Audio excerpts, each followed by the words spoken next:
In this video, I want to talk about a key bit of technology used during the War in Heaven, the Dolman Gate.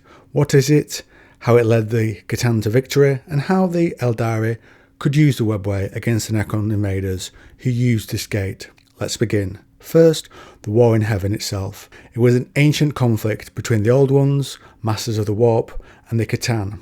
It raged for a long time and had many different stages. The Catan, in their need for troops, approached the necron tier, a flesh race at the time, who were dying from radiation, and so they were offered salvation by surrendering their souls. They would be given immortal bodies and an endless life. The necrons agreed to this, as they had approached the Old Ones for some sort of salvation, but were turned down, and so the necron tier became the slaved worshippers of the Catan. On the other side of the conflict were the Old Ones, who created many races to serve them. The Drokoro, great at turning tech into something impressive intuitively. The Kroaks, a fearsome adaptive race, who develop in strength to meet the foe they face. And the aeldari, who were given an impressive set of psyche skills to ape that of the Old Ones themselves. One of the key factors in the aeldari and the Old Ones being able to resist the necrons for so long was the Webway.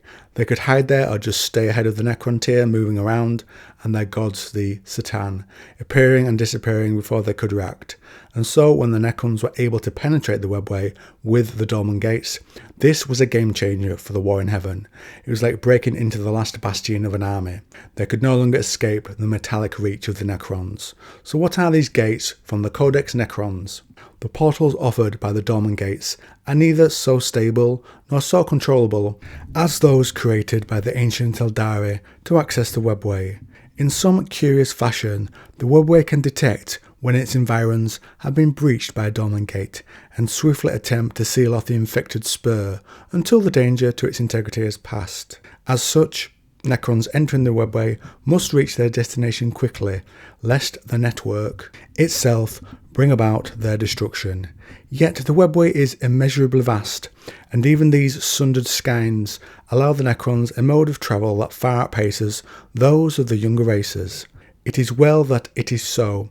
As a race bereft of psychers, the necrons are incapable of warp travel, and without access to the Webway, they will be forced to rely once more on slow voyaging stasis ships, all but ending their ambition to re-establish their empire of old. But they couldn't just wander into and look around the Webway. The Webway could sense them. The metallic warriors must be swift, for even subjugated, their semi-sentient network resists and will destroy the necrons if it can. We get some good examples of this in Ahriman Eternal. The son of Magnus is trying to reach a necron device to undo the rubric that has warped the forms of his brothers. To find this, he must travel the Webway and has a pharaoh with him. The issue is the Webway changes shape based on who is roaming around inside it. The necrons, being all metal, means it doesn't know how to react to them, and so an Imperial navigator is linked up to a necron scarab, letting them move through it. But as I mentioned, it has defences. It disables the ship they're all on with a pulse of energy, and then it tries to crush them. The anathema web is a kind realm. It fights what is not of its own. You will end here and all your kind that you brought with you. The subdimension we are passing through has ways of responding to threats and intruders. It can remake its structure and create paradox effects. There are places within it where it can swallow irritants and unwelcome presences. This ship, for example, it has been made powerless by a macro pulse of what you would call haywire energy. The subdimension will allow the organic matter inside this hull to expire. Eventually your bones might be expelled into reality.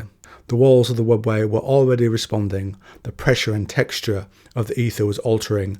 Grey mist billowed through the canyons of wreckage around them. Then the pocket of space began to contract. Gossamer walls hardened. A spire of wreckage groaned as pressure built in its roots. A shriek of Syrian metal, chunks of debris, the size of small ships began to fall, striking the ground and the hecaton.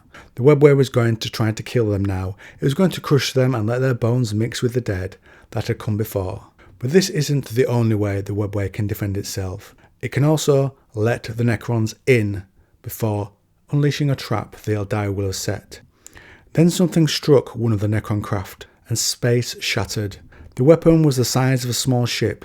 though it held no souls to guide it. Its form was that of a dart, sharp and wicked. In truth, it was not a weapon in the true sense, the simple sense, not a thing of fire or shattered matter. It was more of a joke, a cosmic change of context. The necrons saw it too late. Then they made the wrong choice.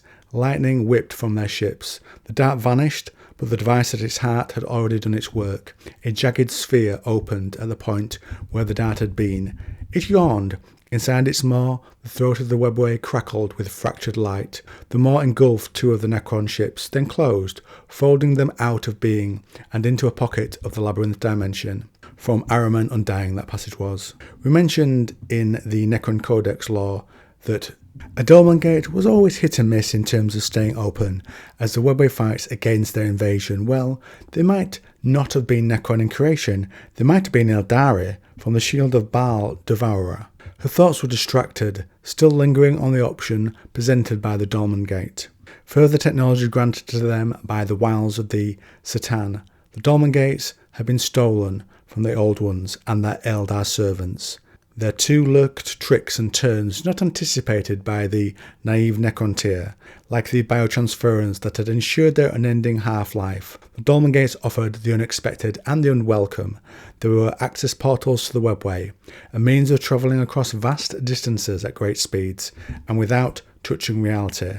But to move so close to the nightmare dimensions of the other realm, the warp, to attempt or choose to go into the warp was madness. They consider using the gate only as a last resort. Now that's a very interesting mention that the gates are likely Aeldari Old One tech. Maybe that's why they can open into the Webway, a creation of the Old Ones. But as the Necrons use them, they never work as well as they might have done in the hands of the Aeldari. Something about the Necrons and their nature we can only speculate. So that's the lore on the Dolman Gates, how they invade the Old Ones' Webway and the traps and counter weapons it holds within itself to drive away the Necrons when they invade. Over time, the Necrons turned on their gods, enslaving them in turn and going to sleep to await a time when the Aeldari were no longer in their ascension. The Aeldari's creators seemingly were all killed off or hidden somewhere from those that had hunted them down. So let me know what you think to this lore in the comments, and if you like this video on the Necrons, you might also like this one.